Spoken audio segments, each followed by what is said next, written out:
We want to welcome you to our panel discussion, Success Across the Spectrum. I am Jennifer Feinstein, and I'm a case manager at the Daniel Jordan Fiddle Foundation Transition and Adult Programs at UM-NSU CARD. And I am joined today by these awesome autistic adults who have really come to share their life stories with us. We've got Nathan, Matt, Allison, and Jairo here with us. And of course, we want to thank them for being willing to be brave and come on and be open and honest with us about some of their challenges and their accomplishments. And I hope that all of you who are watching will really appreciate this evening and have as a time to learn more about autistic individuals who may be in your lives. And also, we hope that this is inspirational to you if you are facing personal challenges in your own life. A little note before we start, some of our panelists are gonna be maybe reading their responses because they had the questions ahead of time so they could prepare and gather their thoughts to share with us. And then also, we are not gonna be able to do a live question and answer.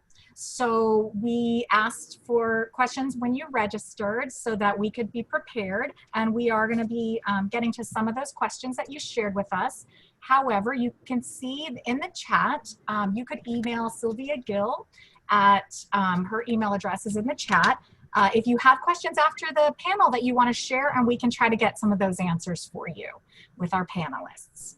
So before we get started with introductions, there's one issue I wanted to talk about, and that's the identification of autism and the language that people use. So sometimes people have a little bit of a debate or have difference of opinions on what kind of language to use. One is called identity first language, which is where somebody might say, I'm autistic, or I might say this is an autistic adult, or person first language, which is saying the word person first. So I might say, I'm a person with autism. So people have different opinions. So I thought it would be interesting to just get our experts' opinions about this. So Matt, really quickly, what do you prefer, Matt? I prefer first person language, which is saying I'm a person with autism. Okay, thank you. Thanks for sharing. Nathan, what about you? For the most part, Jen, I really don't have that much of a preference, however you want to put it when it comes to autism. Okay, thank you. And Allison, what about you?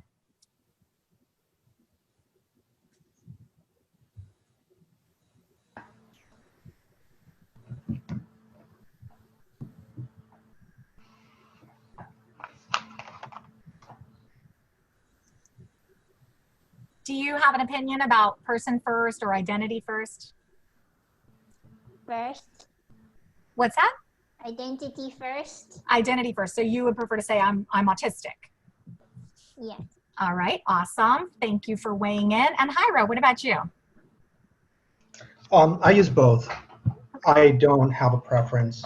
I've met people on the spectrum who prefer people first language for their reasons, and I've met people who prefer disability identity language for their reasons. And I acknowledge both. To me, both are good. So it's always nice to ask people which they prefer and let us define ourselves. Okay, so awesome. That's pretty much what I think. Thanks, Jairo. That's awesome. Thank you. And thank you all for weighing in on that. All right, so let's get started. And we're going to do some brief introductions. So Matt, you're going to go first. My name is Matt Cohen. I am 30 years old. I have 2 jobs. I work at Publix and Walgreens. Also, I am a Special Olympic athlete. Awesome. Thank you. And thanks for coming to the panel, being on our panel. Jairo, do you want to introduce yourself? Hi, I'm Jairo Arana. I'm 47. I'm a clinical program coordinator at the University of Miami Mailman Center for Child Development, and I'm a board member of CARD. Thank you, and thanks for joining us. Allison, what about you? Will you introduce yourself? Hi, my name is Allison Kong. I'm 32 years old. and currently I am in the process of looking for another job. Okay, and what's your job that you've had recently? What was your job? My job recently was a work-at-home job for an entrepreneur doing data entry. Data entry, and that's the kind of job you've had before, right? That's what you are, a data entry clerk? Yeah. All right, thank you, welcome. And finally, Nathan, why don't you introduce yourself? My pleasure, Jen. My name's Nathan. I'm 27. I work as a biomedical technician at General Electric Healthcare in the southwest Florida region of GE Healthcare, stationed at Blake Medical Center. Awesome. Thank you. Thanks. And thanks to all of you again for being here and being brave and sharing with us. So, all right, so let's get down to some nitty gritty. We're going to talk first about your diagnosis. So Jairo, first of all, what's your diagnosis when you were, when you were diagnosed or now? Go ahead. What's your diagnosis? I was diagnosed with Asperger's. At the time, it was called Asperger's. Mm-hmm. Now it's been, it was added 7 years ago. In 2013, it was added into the DMS-5 or DSM-5 as autism. Right. And so my diagnosis is autism. Okay, awesome. And so how old were you when you got diagnosed? Well, I was 40. It was a time when it was being changed. It was not changed, but kind of like the Asperger's was being added into like overall with autism. Yeah. So wow. So you were 40. I was 40. I had just been diagnosed, and that same year they were adding it into the autism, like the diagnosis manual. Yeah. And so how did you feel when you learned at 40 when you learned that you had this diagnosis? I was like, why now? Yeah. It's like, why now? Why was I not diagnosed before? Why am I finding out about this right now, so late in life? So it was quite an experience. And at first I didn't even want to admit it.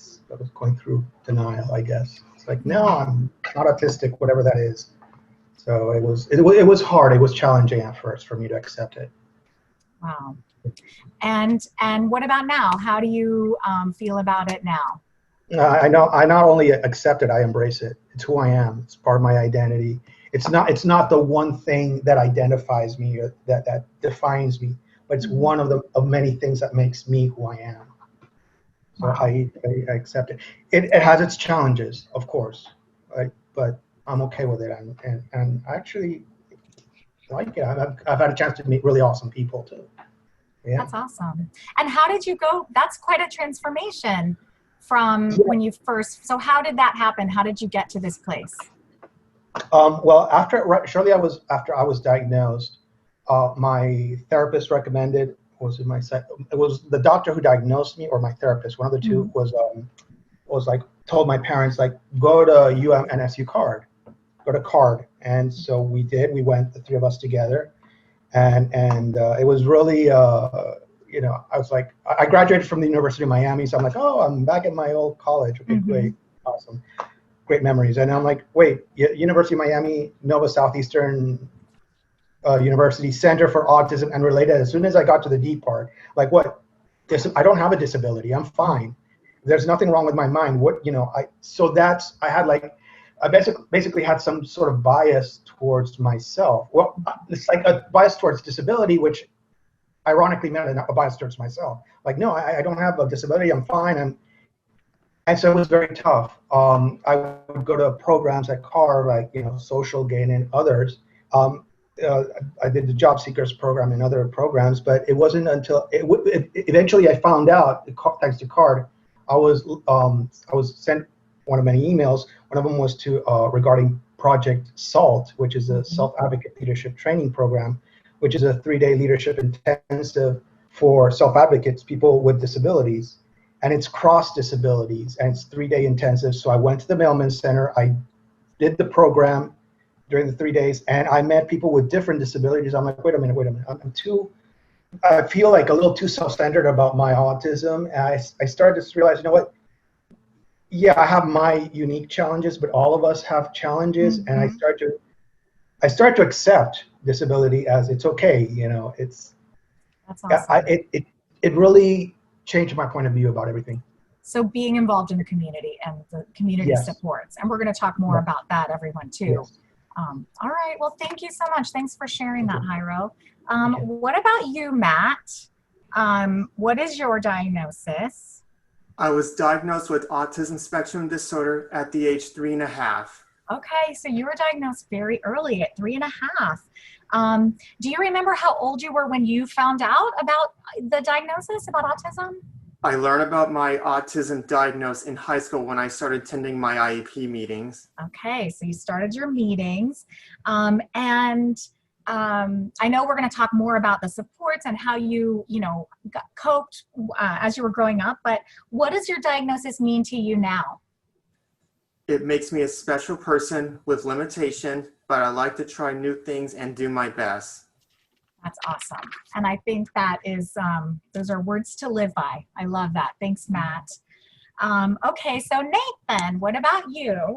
Let's tell us about when you got your diagnosis. How old were you? I was diagnosed with Asperger's syndrome when I was about 6, and I found out about the diagnosis when I was about like 11 or 12. I didn't really it didn't really mean that much to me. I didn't even really know fully what it was. I was too young to understand. But nowadays I think of it and see it as a source of many strengths, especially today in my career and That's in life in awesome. general. I love that. So you've embraced this diagnosis and you love the power of the strengths that you have. I do. Love it. Thanks, Nathan. And Allison, what about you? How old were you when you were diagnosed? Uh-oh, I think she's frozen. I was diagnosed as an adult when I was in my 20s. Oh, wow. So you also, like Jairo, was diagnosed as an adult, and you were too. And so how did you feel about it when you got your diagnosis? I felt relieved that I was finally getting a diagnosis. Had you been looking for a while to get a diagnosis? Yeah, since high school. Oh, wow. So you knew you needed some supports and some help, but you just weren't finding it. Right. Wow. Okay. And what about now? Like, what does your diagnosis mean to you now? It means a lot now because I'm able to get the help that I need with my disability. Mm-hmm. That's awesome. I love that. So thank you all for sharing about your diagnosis. So let's talk about, we're going to talk about support system now.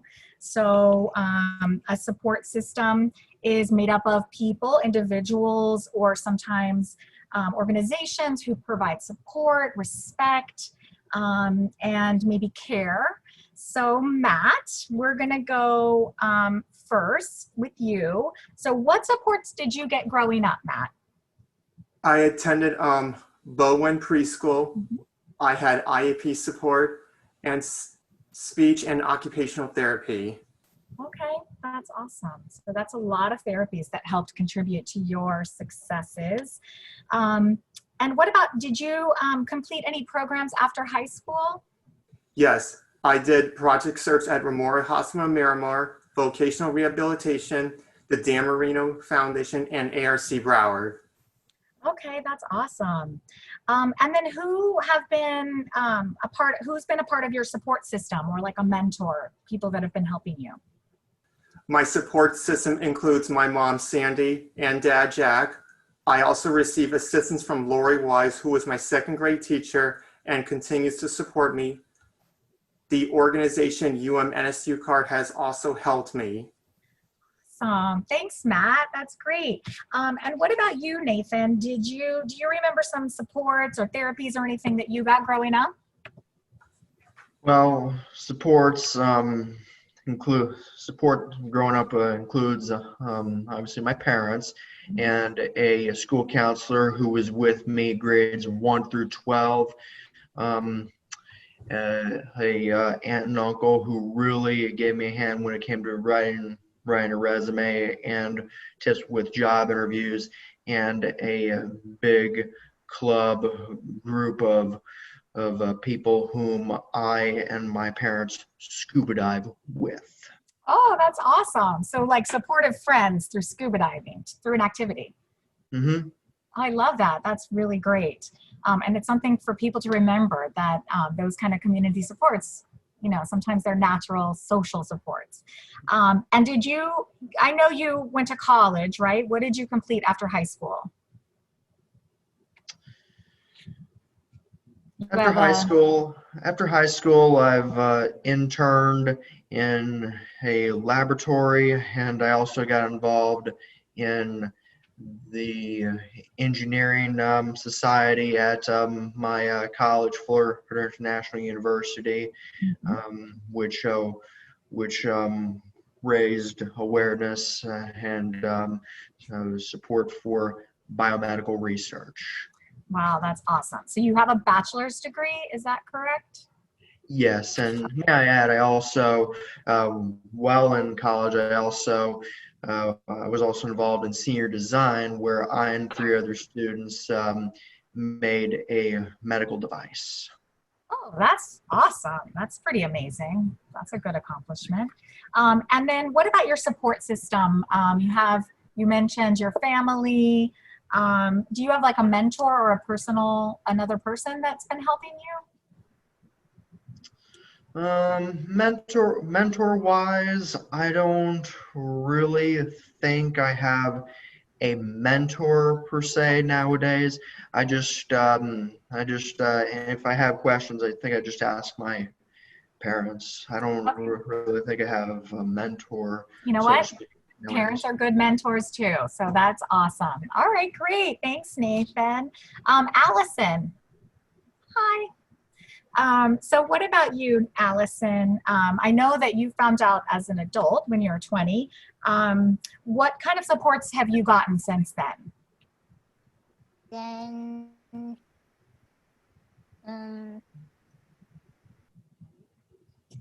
I've gotten extra time on exams when I was at Merino campus. Mm-hmm. Okay. Oh, so that reminds me. So after high school, you went to Merino campus? Did you get No. another? No. After high school, I went to St. Thomas University. Okay. And you got an AA?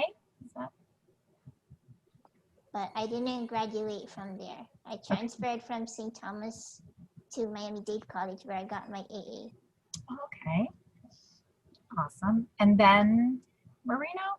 And then Merino campus. Okay. What did you study at Merino campus? At Merino campus, I did their Microsoft Office Specialist program. Awesome. That's great. And so who would you say is part of your support system that helps you? My parents, my sister, Dr. Anders, my therapist, Joni from VR, Sandy from ICANN Living and Learning,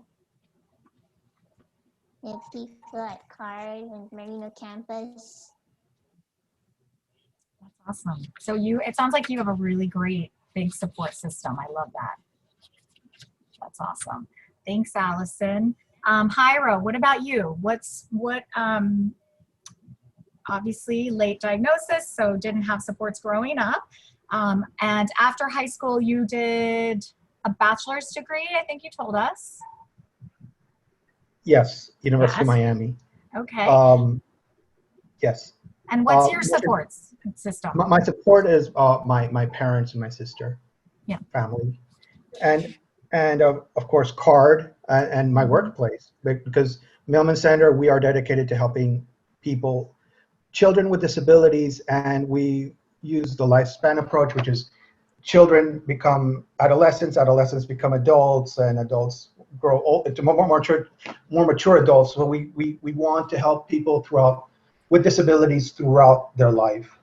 So, and they make me feel very much valued at work. And And they do you have a understand. mentor? You have a mentor at work? Yes, I do. In fact, she's one of the co-creators of Project Salt, Yes. and now I help her with with the Salt program, which yeah. Give her a shout out. You don't want to say her name and tell Shelly, hey, how you doing, Shelly? Okay, that's awesome. So I love that. I think, thanks to all of you for sharing that about your support system, because it's so important for everyone watching to really hear that, we're not alone in this world, and the support that they can give you, especially that every single one of you mentioned your families, I think is really wonderful. So thank you. So let's just talk about some community agencies. I think this is always helpful for people to hear the different community agencies you've worked with. I know some of you have mentioned some of them, but Allison, let's talk about your community agencies. So you had, what are your community agencies that you've worked with?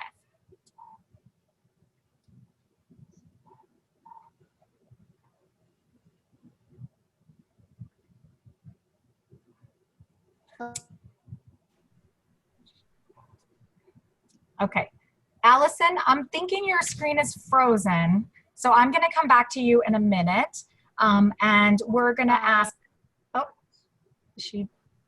okay. So Jairo, I'm going to skip to you, and we'll come back to Allison. Hopefully the internet gets back with us. So Jairo, tell us about some of the community agencies that you've worked with and maybe continue to work with. Well, I continue going to CARD Okay. for things like, for example, I did a job seekers program, which you're still doing. And once you do job seekers, you can go on to Job Club, where it's like, because finding a job isn't easy. It's a constant 24/7 sort of thing. And so, it's like where you can keep refreshing on the things you've learned, like, okay, job interviews, how to write a resume, all these things, so you don't forget, because it can take time to get a job. I also do the adult support, participate in the adult support panel, social gain, and what else? I'm involved with a lot of things in CARD. There's a lot of programs, and I forgot what I was going to say. So what else? What other agencies? So that's a lot of CARD. You've come to all of our adult groups and programs. And what other agencies? I did find out about the Social Cog, which is a program for adults on the autism spectrum. I joined them for a few years. I was there with them for a while. So it's mostly social outings for adults on the spectrum. And yeah, that's pretty much about it. It's yeah. Okay, awesome. Thank you, Jairo. Allison, I think your internet's better now, so let's get to you. So what are the community agencies you've worked with, or still work with even? Folk Rehab, I Can Living and Learning, Marino Campus, CARD. I've worked with Social Cog. You do Social Cog too, that's great. Anything else? Special Olympics, did you do? Special Olympics. Okay, that's awesome. And what role would you say CARD plays in your life? CARD played a big role in my life.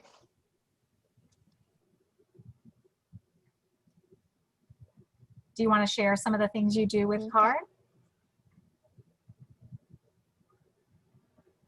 I'm part of a lot of their activities that they do once a month, like their social game, job club, life, which they just started, the women support group, adult support group. That's awesome. All right, thanks, Allison. And Matt, what about you? What are some of the agencies in the community that you've worked with? Through UM-NSU CARD, case manager Natalie Roman and Jennifer Feinstein have supported me in the group and one-on-one meetings. Michelle Leonardo from Special Olympics Florida, and Dr. Melissa Tobin have been a big help in my accomplishments in sports. At ARC Broward, my job coaches, Mr. Marcus and Maria Yeti, have supported me. That's awesome. And what role would you say that CARD has played in your life story? CARD has provided me with social opportunities, employment support, life skills training, volunteer opportunities, created a supportive community for me. That's awesome. That's really great. Thank you for sharing that, Matt. And what about you, Nathan? Do you have some community agencies that you or your family have worked with? No, in the past, as I've worked with vocational rehabilitation to provide tuition money as well as money for textbooks throughout my college years. I've also worked with the center, the Disability Resource Center at Florida International University to get extended time on test exams and quizzes, which I've needed throughout all of my school years. And as for the role that CARD plays in my life, CARD really reinforced what's important about writing resumes and cover letters, as well as what to say in a job interview. And may I add, you in particular, Jen, thanks again for providing the room that I was ultimately given the job offer and in particular, Jen. Thanks, Nathan. That's awesome. So I think, thanks all of you for sharing those community agencies. I think it'll really help people who are watching. So let's talk a little bit about what your life is like now. Where do you live? What do you do for fun? So Allison, who do you live with right now, or where do you live right now? Right now, I live in Pembroke Pines, Florida with my parents and my sister. Okay. And what kind of things do you like to do for fun in your life? For fun, I like to watch TV, read books, do crossword puzzles or find a word puzzles. Yeah. And what about when the world was open, did you, I know you would come to our fun social events, and any other things that you like to do? Do you like to go to movies or?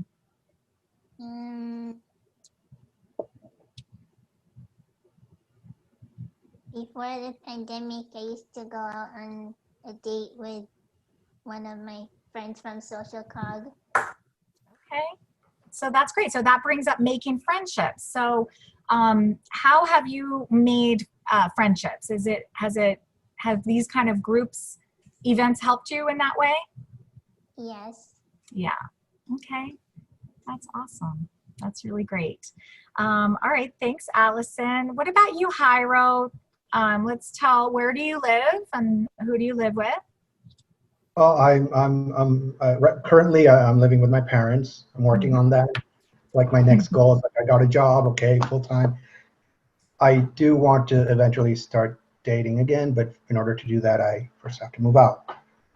Live on my own. Yes.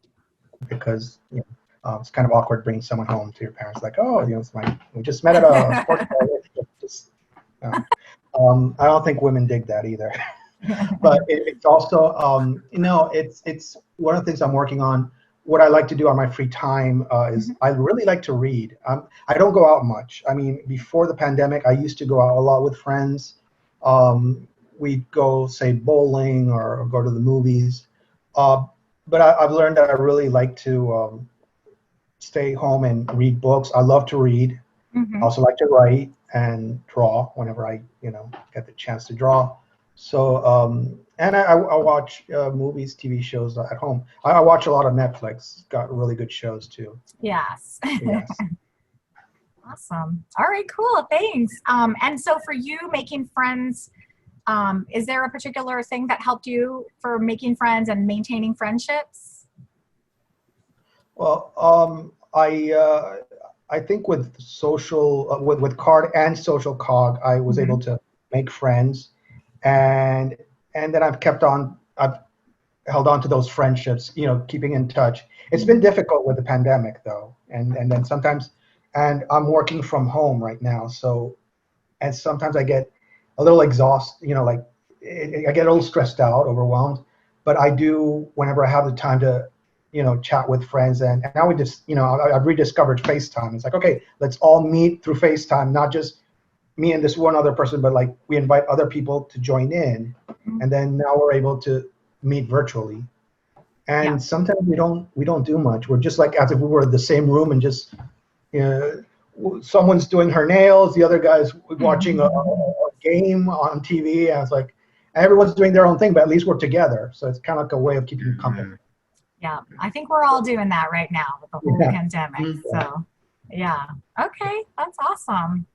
And then, so how about Matt? What about you? Where do you live and who do you live with? I live in Broward with my parents. Okay. And how would you describe your life right now? It is great, but my goal is to live independently. Aha. So I hear you and Jairo share that goal. And what do you like to do for fun? I like playing video games, bike riding, going to the movies, listening to music, hanging out with friends and family, and going to UM-NSU CARD virtual groups. Oh, good. That's right. We're all virtual too right now. That's awesome. Thanks, Matt. And how have you made and maintained friendships? I have made friends by participating in the multiple community programs. I have joined Special Olympics, UM-NSU CARD, Adult Group, ARC Broward Work Bar, and NSU Fit for Friends, Fit for Life.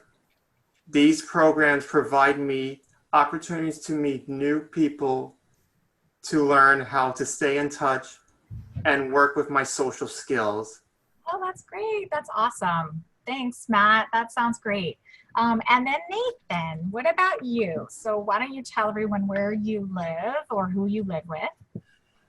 Well, right now I live independently. I'm all by myself, and I got my own apartment in Bradenton, Florida.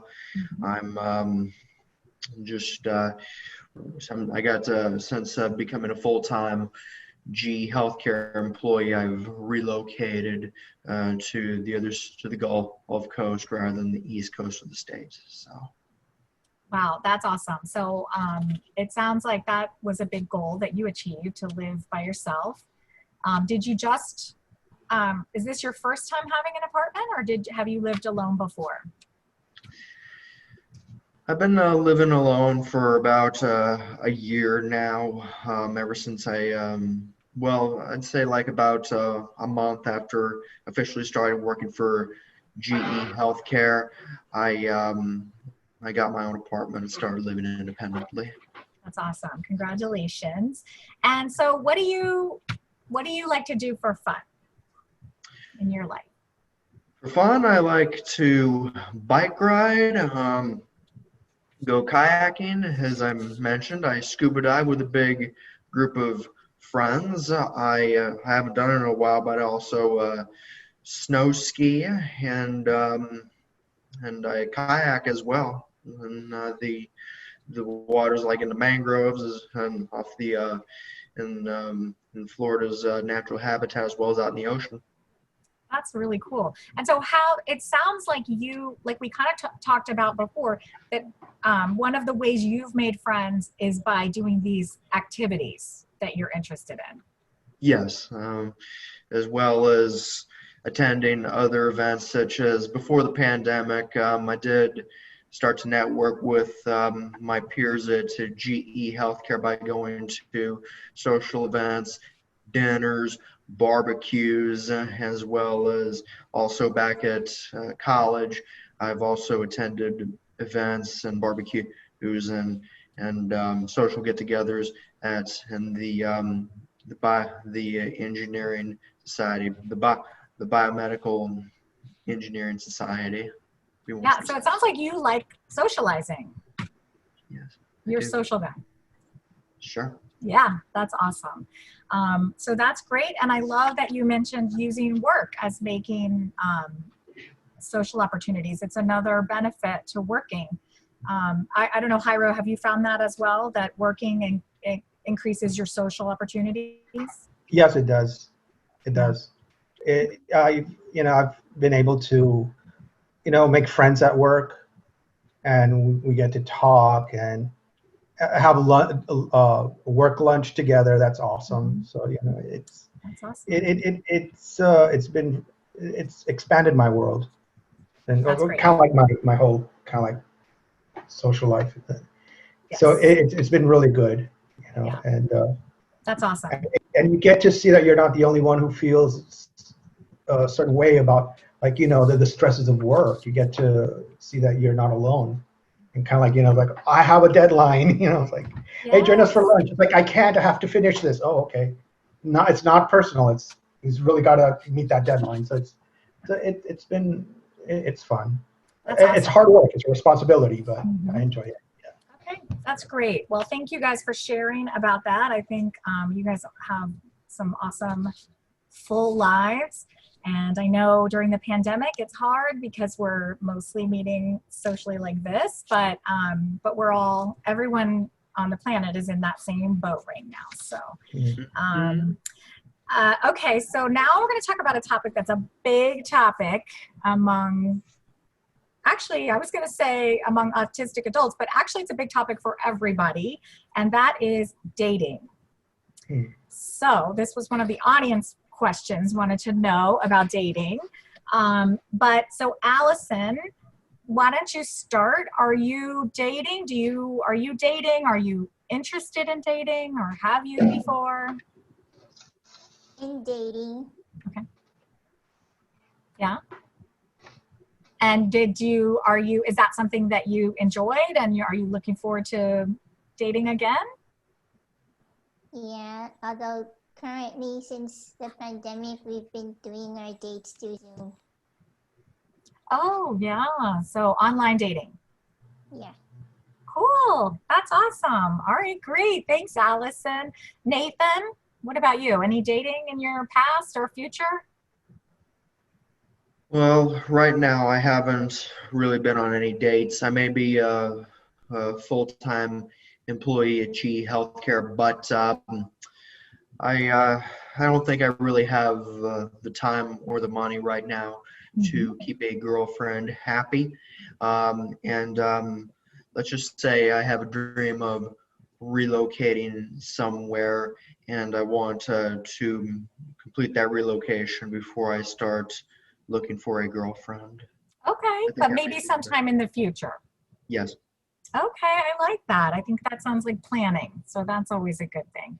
And like Allison mentioned, things are a little bit hard right now anyway with the pandemic and figuring out how we want to meet people. And so what about Matt? What about you and dating? Have you dated? Yes, I have dated before. I like being in a relationship. Okay, that's a yes. All right, that's great. And Jairo, what about you? Any dating for you? Have you or? In the past, I've dated. I've had many girlfriends in the past. I've been in relationships. Currently, I'm not dating. It's kind of difficult to date during the pandemic, and it's just online dating is kind of, I don't know. It's nice to be face to face with a person, like in person kind of thing. But not at the moment. But I have dated in the past. Okay, awesome. In That's relationships. great. I think all of those, that's going to inspire a lot of our audience who are watching and wondering about if they can date, So thanks, you guys. And so now, I want to talk a little bit about challenges. So I'm hoping that you guys can share some of the challenges that you faced. So we'll start with you, Nathan. What are some things that have been challenging for you?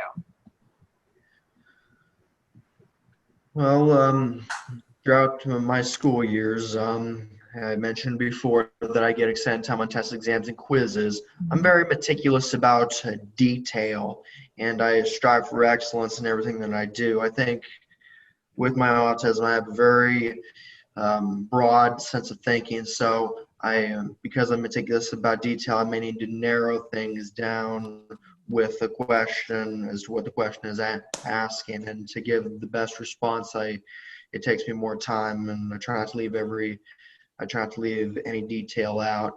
And I think how I overcame, and I think that that's actually a good attribute. That's what I mean. Back in the past, that's why I needed time on test exams and quizzes. But nowadays, in my career with troubleshooting medical equipment, that's important, especially when it comes to life-saving devices such as defibrillators or devices that detect electrical impulses from the heart and other parts of the body. So Yeah. I think it's very important that I'm meticulous about detail and I strive for excellence in everything that I do. That's nowadays. really interesting. So that was a challenge growing up because maybe it made it take longer than it was expected. But then it's also a strength and it helps you in your work. What about, are there any other challenges that you faced and maybe how you've overcome them? Another challenge would be distinguishing jokes from being serious. I wouldn't get sarcasm here and there, but once I get to know the person who's joking a little bit better, I roll with the jokes, just go with the flow. So sort of some social fitting in kind of challenges. Okay, that's really wonderful. Do you have any goals left to achieve? Like any goals for yourself? I'll just work my way further up the business ladder in GE healthcare and relocate to the place I want to relocate to. And that's awesome. And I guess start dating again once I have relocated. So. I like that. And so what are some I mean, you've had a lot of accomplishments. So are there any accomplishments that you want to share that you're the most proud of?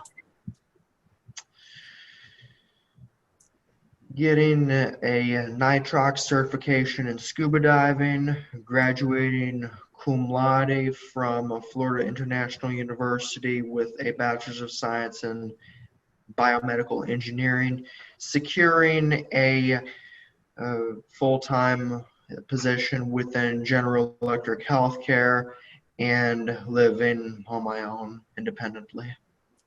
That's pretty amazing. Those are some amazing accomplishments. Congratulations. Thank you very much. Yeah, so that's great. Thank you for sharing those with us. Pleasure. All right, Allison, what about you? Let's start with the challenges. So what are some of your challenges or your biggest challenges you've faced? The biggest that I faced is getting a driver's license this past year. Oh, wow. And what was the big challenge for that? What was the most challenging for you related to driving? Anxiety. So anxiety is a big one, and did that make it hard? Yeah, it took a while with practice and a good instructor by the name of Michael from the A+ driving school in Plantation. Okay. So what was good about him? What helped you in the way he was? He was a lot more patient than other instructors that I've had before. Okay. So anxiety can get in the way of meeting challenges of your goals, but then having someone help you with patience is important. Right. Yeah. And so how did you overcome it? You had anxiety, driving was hard. And so what did you do? We practiced a lot driving in the neighborhood first, and then eventually worked our way to driving on the main roads. Yeah. And then you got your license. And then got my license. Even though that day when I got my license, it was raining. Oh my gosh, so Nice. challenging. That makes it even harder. Yeah. Wow. So was there a time when you thought about giving up on your goal of getting your driver's license? Yeah, prior to me finding the A+ driving school, I was So, like, do I still want to get the driver's license? mhm. Or do I just want to be stuck with my learner's license? Yeah, that's pretty amazing. And so then you pushed through and decided to try another driving instructor, and it Yeah. worked. Yeah, that's amazing. That's really great. So are there some other accomplishments? So I know that's one of your accomplishments, obviously, right? Yeah. Yeah. What other accomplishments do you want to share that you're proud of?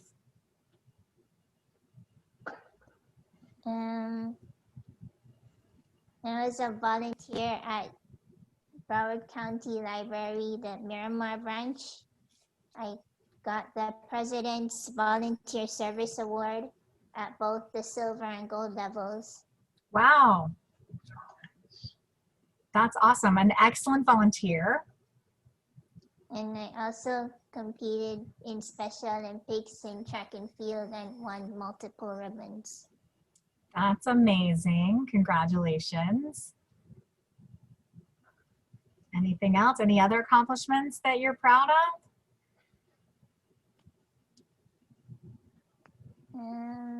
Just being in this panel discussion is an accomplishment. Yes, it is. And thank you for doing it. And congratulations on being such a good panelist and really sharing your life with us, because, you know, we're super lucky.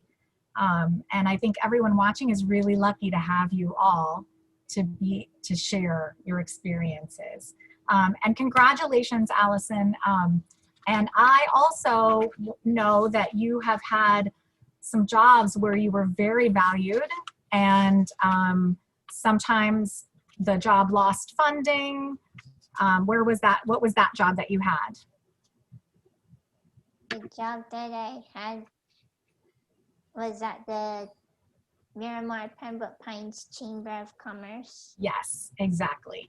And so I think one of your big accomplishments, just like when you got your driver's license, is always keeping going and, you know, not giving up. And so if you have a job that you're doing great and then the job gets cut, you always try to find that next person, you know, the next job coach to help you and try to find another job. And so I think, you know, sticking with it is a huge, huge accomplishment.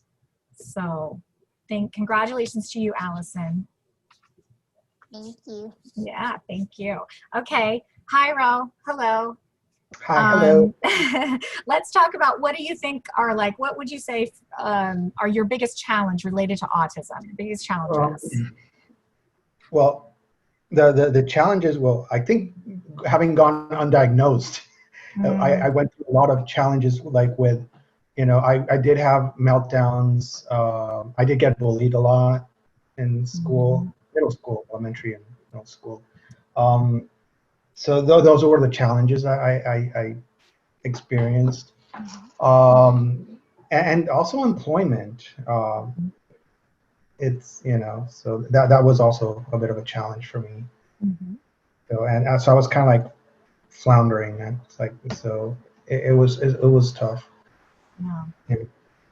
Any other emotional pieces that were tough for you? Yeah, I also experienced a lot of anxiety and depression, panic attacks, like very serious panic attacks, but like severe anxiety.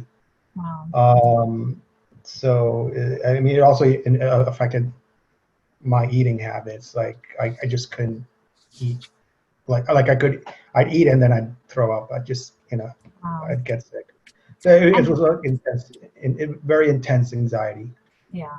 And so how did you overcome that? Because now you're working. So Yeah. how did you overcome those challenges?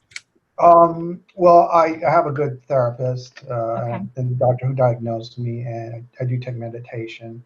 Mhm. Medication. I also do meditation. So Oh, that's good too. That also helps. It works. It is a discipline, and I don't do it as often as I should. but I do take medication. That helps.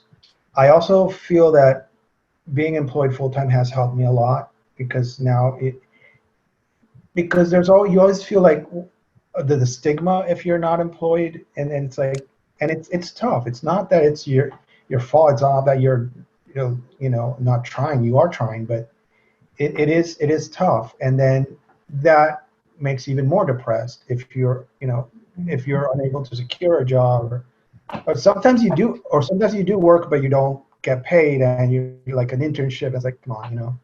So those things do affect. Once you feel valued, you kind of like feel a lot better about yourself, and you start getting out of your shell, so to speak, the proverbial shell, and you start going out more and taking more risks, I think. That's awesome.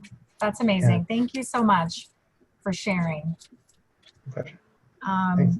Do you have an accomplishment that you're the most proud of, or what are some of your accomplishments that you're proud of? Well, I graduated from college, and so I'm a Cane. I graduated from UM. I love the University of Miami, the U. But now I work at the U, so that's my biggest accomplishment. Something I'm very proud of is I work at the Mailman Center, so I help other people with disabilities, and I work in a program with my mentor Shelly. Hi, Shelly. With shout out to Shelly, when it comes to leadership, self-advocacy, because sometimes it's hard to advocate for yourself. Sometimes if you've been bullied, it becomes a little hard to speak up for yourself. After a while, you're kind of like, all right, you know what, just dude, that guy just cut in front of you, and you're going to say something like, excuse me, I was here first, or you're afraid of getting in trouble or getting in a fight or being pushed around or insulted. So I've learned to advocate for myself, and we teach others to advocate for themselves, for their rights. And we don't expect everyone to become a leader. It's not like we demand that you become a leader, but no, it's an option. You can learn about leadership. And then if you want to become a leader, why not? Because the cool thing about being a leader is you're not looking for followers. You're trying to create more leaders. Yeah. And then those leaders create more leaders. If you have share the same vision, then you're able to accomplish things in life to make your society, your community a lot better. And I moved back. I was living abroad. I moved back to Miami, and this is my community. And so I want to give as much of myself as possible. That's what I do. I would say that's an amazing accomplishment. And it sounds like not only have you found employment, but you found a job that's fulfilling and has a mission that you really love, and you're able to help people. Yes, it's gone from being a job to it's becoming a career. It's like, you know what, it's calling. I feel like this is what I meant to do, and it is fulfilling. Yes, yeah. That's right there. It's fulfilling. I feel like, yeah, this is good.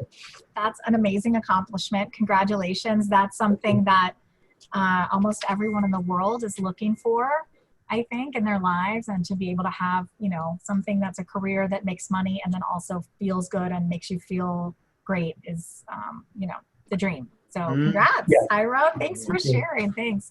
Yeah. Okay, Matt. Thanks for waiting while everyone else was talking about that. So Matt, tell us about some of your challenges and how you've overcome them. Being a special education student, there were people that told me and my family I could not learn to drive a car. However, I want to try and do my best. At the age of 20, I received my learner's permit, and I began practicing with my dad. Then in the summer of 2011, I took and passed the road test on my first attempt. It was very important to me to try, especially when people told me I couldn't do it. That's amazing. Thank you for sharing that story with us. Do you have any goals you still want to achieve? I would like to move out of my parents' house and live on my own. For the Special Olympics, I want to qualify for the USA game. Oh, that's awesome. Those are good goals. Those are big, huge goals, I think. And it sounds like a bunch of you share that goal of moving out. And so what are you the most proud of? The following high school, I volunteered at Memorial Hospital Miramar, and as of January 2020, I have competed 1,000 hours. Wow. Nice. In October 2013, I started working at Walgreens, and in April 2019, I was hired as part-time associate at Publix Supermarket. Today, I continue to work with both companies. Since 2017, I have been a Special Olympic athlete. I compete track, swimming, bowling, golf, basketball, and flag football. I have won so many medals. That's really awesome. So what I'm hearing is the guy who people told you and your family you would probably never be able to drive. So that guy is now driving, working 2 jobs, and an accomplished athlete and planning to move out on his own. That's pretty amazing. How does it feel to be able to share these accomplishments with everyone? It makes me really proud of all of my hard work. Well, that's amazing, and you should be proud. And all of you really should be proud of all of these accomplishments. So I want to congratulate you for those. I love those.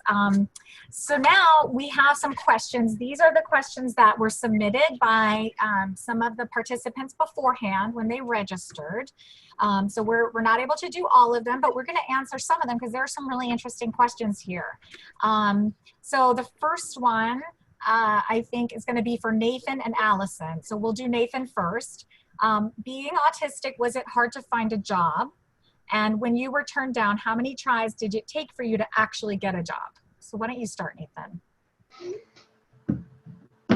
It was challenging to get a job. I'd say the hardest part was landing the job interviews. I'd say it was around 20-something to 30. Like I'd say around 20-something job interviews I got, around 20 to 25 job interviews I got.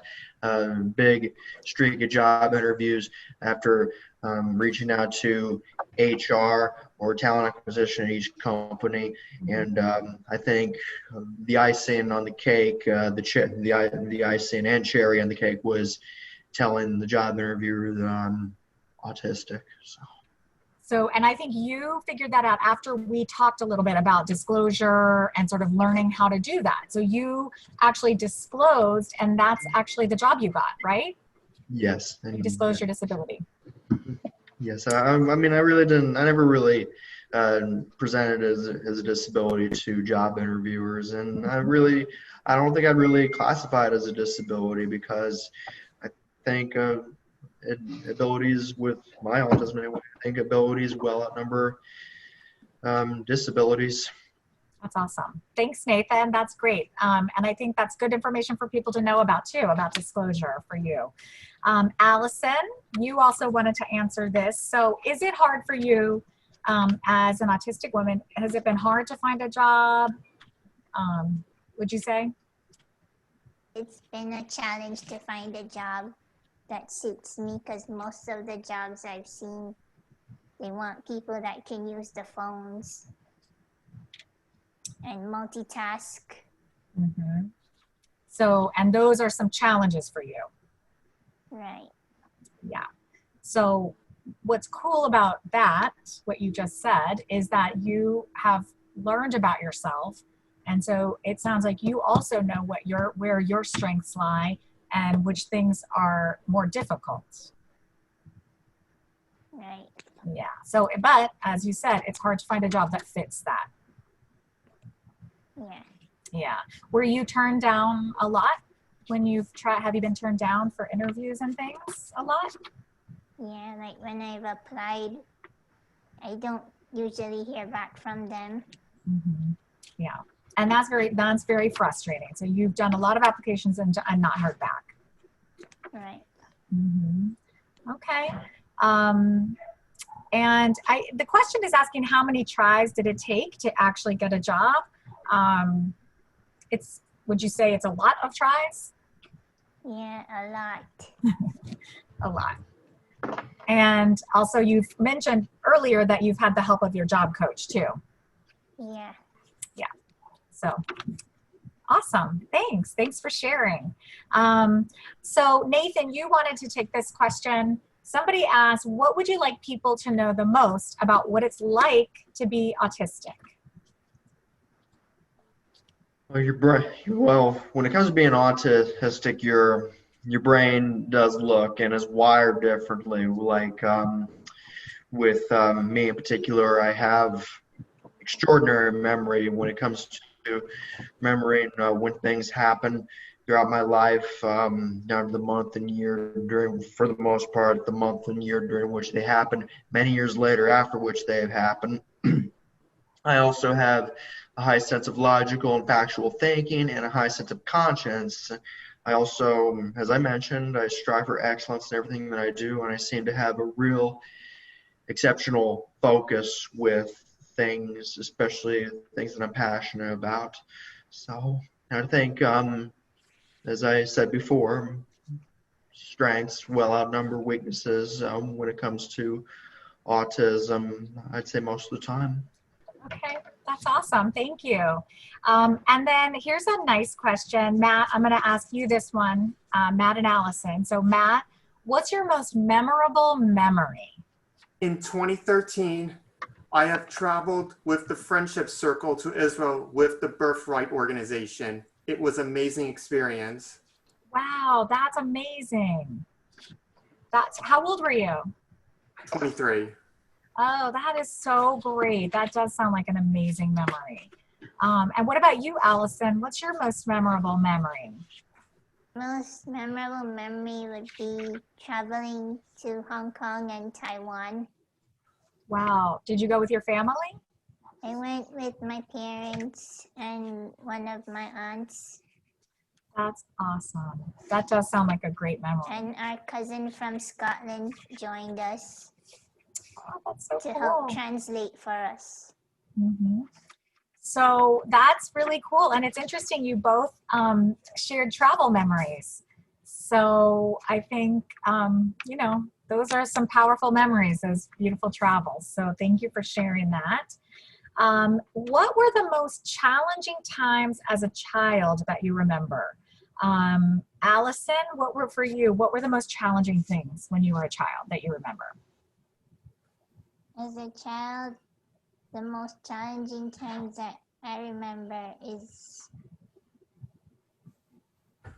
getting the diagnosis when I was growing up in Jamaica. It was a struggle to get the diagnosis there because the person we went to that we did the testing with never gave us the results. When we asked her, she would always tell us, we get him tomorrow. And then tomorrow comes and we ask her again. She says tomorrow. Wow. That's incredibly frustrating. Yeah. Wow, that is, you know, really challenging. So, and then what about you, Nathan? What did you want to share? What are some of the most challenging times that you remember as a child, when you were a child? Well, I'd say being picked on here and there in school for being different and thinking differently, and also trying to finish tests like the FCAT and the SAT in a timely manner were some of the toughest things I remember growing up in school. So. Right. Thank you for sharing. And I think Jairo had mentioned bullying before, and I'm just guessing that a lot of our panelists and audience can relate to that. So thank you for sharing that. Okay, so this next one is really interesting, and it's an issue that I think a lot of parents worry about. So let's hear what you guys want to say. This is about the one about stimming. So do any of you have now some stimming behaviors, or did you have them growing up? And how do you think they help you? How does your stimming help you? And hopefully the audience all knows that stimming are body movements that are sometimes repetitive that are used to help calm nerves or anxiety. and it can be common for people with autism. So Jairo, what can you tell us about stimming? And did you have them when growing up? Do you still have some now? I don't remember like any particular stimming behaviors that I had as a child. I mean, it was very tough. I think it made it tougher for me because I didn't even know. I mean, like I wouldn't even resort to stimming. I was like, it was very strange. I tried not to stand out much. Mm-hmm. Maybe I thought stimming would make me stand out even more. But I do stim. I've noticed when I get very excited, when I'm nervous, or I'm very happy. One of the sometimes I'll stim. And I always carry a little hat around me, which always makes me for some reason gives me some comfort. That's cool. And sometimes when we give talks in our LEND program, our Leadership Education Neurodevelopmental Disabilities, which University of Miami has a LEND and a U set. I'll have like this little ball here. It's kind of cool. So oh, I like that. It's kind of my way of seeing autism, by the way, because for me, it's more than a spectrum. It's more like really complex. Because you were talking about the mind, yes, which can be very complex. Yes. And I also like to collect action figures and stuff, but that's not really stimming though. That's just more like an interest thing. Mm-hmm. So, but yeah, so that's how little things that kind of like comfort me. It's weird. As a kid, I used to like before going to school, I'd line up all my action figures. And I had to have them right there. I don't know why. Just weird. That's another one that sounds familiar, probably. So yeah. All right, cool. Thanks for sharing. What about you, Allison? Do you have any stimming? You wanted to answer that one too. Do you have any stimming behaviors? Yeah. Sometimes I like to use thinking putty or the fidget spinners. Mm-hmm. And what does it help do for you? Helps me not bite my nails too much. Mm-hmm. And calms me down. Okay, so having those extra things to do with your hands helps calm you down? Yeah. Yeah. Okay. Awesome. Thanks for sharing that, Allison. And Nathan, what about you?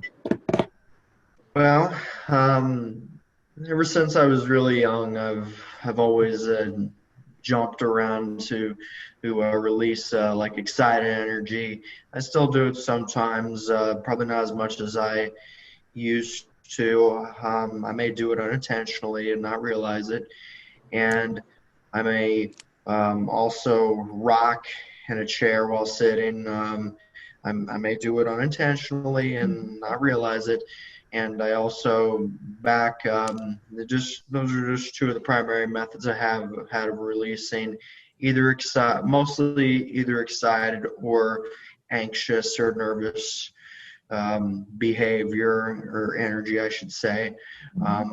And when I was younger in my school years, I did tap Ticonderoga with a pencil. I just liked the texture of the wood on my fingers, and just tapping on my hands. It almost felt like a massage therapist doing karate chops, like on the back. So that's why I thought it felt good. But I don't do it since being hired at General Electric Healthcare. I haven't done it recently because we don't have pencils. We write in pen there. So. Mm-hmm. So do you find that after work, like if at work you've been kind of focusing and staying still, when you get home, do you do some stimming to help release some of that energy? When I get home, I mean, like I think it's mostly on the weekend. I mean, like I jump around, that I jump when I'm really excited, because I don't really jump or rock in the work environment. And when I come home on a weekday, I think I'm usually like, I guess you can say, tired. So I don't think, I mean, like if I do jump or rock after a typical work day, it's not intentional, and I probably don't realize it. I guess I'm just in a tired mood coming in from work, so I don't really see myself rocking or jumping that much after the typical work day.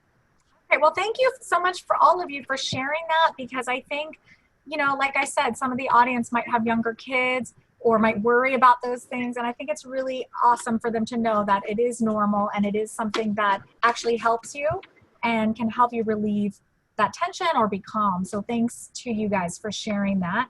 Does anyone have sensory issues related to food or food sensitivities? Allison, did you have some?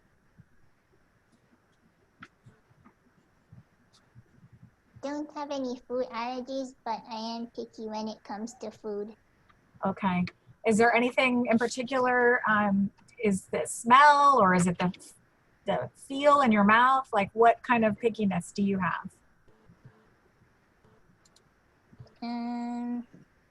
Or is it hard to say? Hard to say. Okay. So you have certain foods you like to eat. Right. Okay, thank you for sharing. That's also another common one. Nathan, what about you? Well, for me, when it comes to food, first of all, first impressions are everything. So, I mean, if it has like a foul smell, the first example I can think of is like sauerkraut. I mean, just it does. I mean, if I don't like the way it smells, what makes you think I'm going to like the way it tastes? So, Yeah. I'm not going to do sauerkraut. It does not, in my opinion, it does not smell good. Okay. And just smell wise, and I think I don't really like and feel wise, I really don't like eating grapes, because I think it's just weird. You bite it and it bursts in your mouth, and I just thought that's a weird sensation. And I'm not that much into soda or fizzy drinks either, because it feels like electricity going in your throat. It's just shocking sensation, just like it feels like electricity, that fizz. So. Thank you so much for sharing that, because what a great way to describe all of those things are sensory sensitivities that you were able to put into words, and I'm not sure everyone can do that. So thank you, Nathan. That's awesome. So for this next one, Matt, where do you see yourself in 5 years? Someone wanted to know. 5 years from now, I would like to be living on my own. Okay, that's awesome. I think it's a great goal for you. And judging by how you've achieved your other goals, I think you're going to achieve it one day. So I love it. Thanks for sharing. Nathan, what about you quickly? Where do you see yourself in 5 years? Well, probably still working at GE Healthcare or some other big company, corporation, and at the location where I want to relocate to. And maybe, I don't know, maybe with a girlfriend, if not married already, and and also hopefully create new advances in the medical field, which is what I want to do career-wise. Awesome. I love it. Excellent goals. So Jairo, this last question, I know you thought you could answer. Somebody had asked if any of you identify as a member of the LGBTQ community or as an ally. And so Jairo, what would you like to tell us about that? I identify strongly as an ally, and sexuality is a complex thing, the way I see it. I've interacted with other people with in the LGBTQ community. A lot of them some of them on the autism spectrum. So there's that it's like one of the things that we talk about in our LEND program, in our pipeline program, when it comes to self-advocacy and autism is and disability in general, is the topic of intersectionality, where it's like, okay, what if you have a disability, let's say autism in this case, and you're also LGBT? So now you have that double challenge. If you get, I mean, like I got bullied for being on the spectrum, but people get bullied if they were perceived to be LGBTQ. So now it makes it even more tougher. So I think it's very important to be I'm an ally, and I think it's important that we start hearing the voices of people and the experiences of people who identify as LGBT or non-binary, because there's a lot more out there that we need to know about, and I think it's long overdue to start listening to those stories. I mean, we should have been listening to them a long time ago, but well, thank you. Yeah, yes. Thank you for sharing that. I think you're right, and I know a lot of people are happy to hear you say that and to mention that here. So that's the end of the questions we got. So we're going to just, to end, I would love if each of you can just, if you have one final message you want to share with our audience about something you think is important, whether it's about having autism or about autism in general, or, you know, just a final message. So Matt, we'll start with you. My message is, I would like to say that being a young adult with special needs is challenging, but with hard work and the help of great teachers, counselors, and my family, I have gained the essential skills that will serve me throughout my life. Thank you, Matt. That's awesome. And thank you so much for sharing everything you did with us tonight. Nathan, what about you? What's your final message you'd like to share with everyone?